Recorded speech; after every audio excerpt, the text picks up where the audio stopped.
Good morning. Welcome back. I am Kevin Price. This is The Price of Business. Got Steve Parkhurst here. Steve, welcome, by the way. Steve has often been on over at our sister station, 1070 KNTAH. She's now with me often. You'll find in the mornings here on KTEK, 11:10 a.m. Welcome to the program, Steve. Thanks, Kevin, for inviting me. It's great to be here. You bet. You're also a senior editor over at usdailyreview.com, my favorite news website. I think the audience, even though I've only been on here a few days, have already figured that one out. And also a political consultant. Tell me, first of all, let's talk about the political front. How did your candidates do? Well, we won, we lost some. It's kind of the way it goes when you have multiples on multiple fronts and business in different states and different cities and stuff like that. So. A little bit of everything. You can't get them all. So you laughed and you cried. Yeah, exactly. Yeah. But in your business, I did the whole political consulting thing. I got out of political consulting about 1990, thank God, and I only laughed after that. It was fun, but man, first of all, politicians are like the worst at paying than any other group. They think they're on a mission from God, when they're running, and therefore we should all treat them like a ministry, and our tithing should be 100% of our income. I mean, they're so difficult to deal with. Have you found that to be the case? Yeah, there's some that are like that. There's obviously, he still has clients, so he has to be careful. Yeah, it's always going to be it's always going to be based on what races are most important and whether there's money coming in. If candidates are raising money from a lot of outside sources because the race is really important and people view it as a winnable race and that sort of thing, well then you tend to not have any payment problems. But if it's a candidate who's self-funding a race and kind of towards the end he starts to realize geez, I'm paying a consultant for some advice who's basically telling me to go knock on doors and make phone calls. Like, why am I paying for that kind of advice? But there's still a lot of things going on behind the scenes that candidates often don't ever know is going on at all. So, it just depends on the race and it depends on the kind of money that the candidates are bringing in. Speaking of races, of course, there's a lot of hot races that are happening here in the state of Texas. I was wondering, and not just Texas, races that you've looked at around the country. What surprises have you seen in this 2012 election cycle? Well, I don't know that I'd say flat-out surprises, but, Dick Lugar losing up in Indiana was probably the shocker so far. Mm-hmm. It's interesting we're talking today because by the end of tonight there could be some interesting results both in Wisconsin with the recall there and over in California. I've been watching California races quite closely because I think there's a shot to take out Dianne Feinstein out there, and there's really good Republican candidate, but the balloting process out there is so bizarre, and plus you have Republicans in the minority out there, and so it's one of these things where if the Republicans out there don't turn out to vote, well then you end up with the lesser of the less good or the less well-groomed candidate or the less qualified candidate sometimes, and so it just creates a weird ballot situation in November, and then we wonder why we get our clock cleaned every November out in California. But to go back to your original question about what surprises, Lugar Murdoch over in Indiana, that to me had to be the really big one. We could also see a shock in Utah if Orrin Hatch loses his primary. And really, if you look at Texas, what happened last week and now today, we're sitting here a week after. No surprises there as far as I can tell.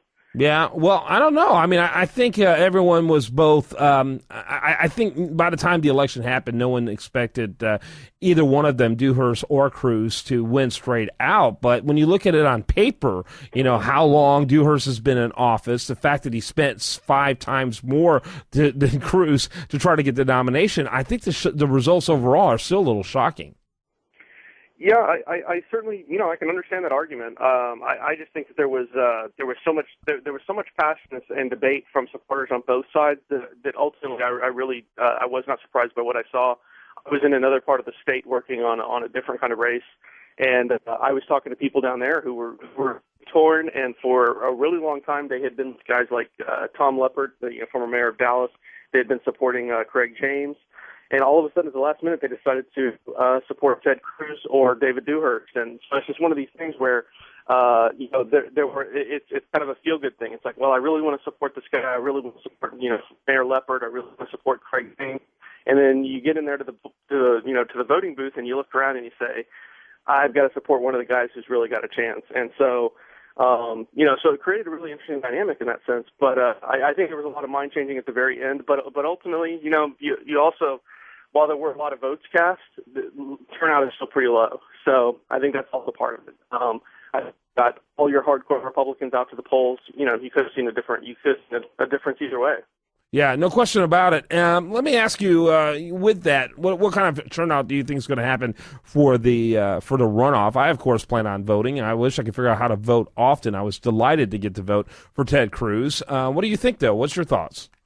I think turnout's going to be relatively low. I mean, if you're just looking at the fact that it's the election is July 31st, when kids are out of school, people are tuned out, people are on vacation, people are out of town, people will forget to mail in a ballot. All of that sort of thing. I just think turnout's going to be really low. I think there's going to be little interest. I think kind of the middle. And when I say that, I mean people who want to vote and want to vote when it's convenient are just going to stay home. I think a lot of people are probably going to get turned off because I think the race is probably going to get pretty ugly, especially the Senate race. Different parts of Texas, we do have a statewide Supreme Court race that everybody will get to vote on, along with a railroad commission race. So there's going to be, races to vote on. I just don't think most people are going to care.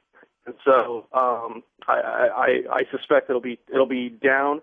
If you look at 2010, the difference between the March runoff, the March primary, and the April runoff, I think the difference was about 7 to 9% less turnout. So I don't see why that trend would break when you're talking about summer months.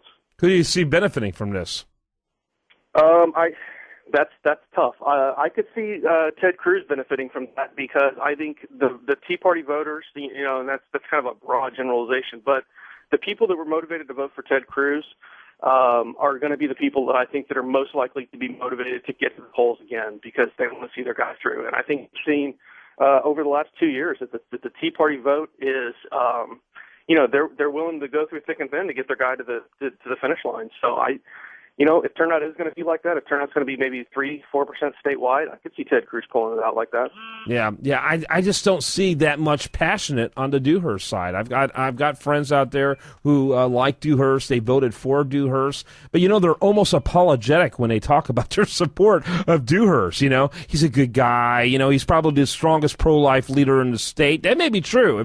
If that's your number one issue, it's hard to beat what he did and has done on the pro-life side.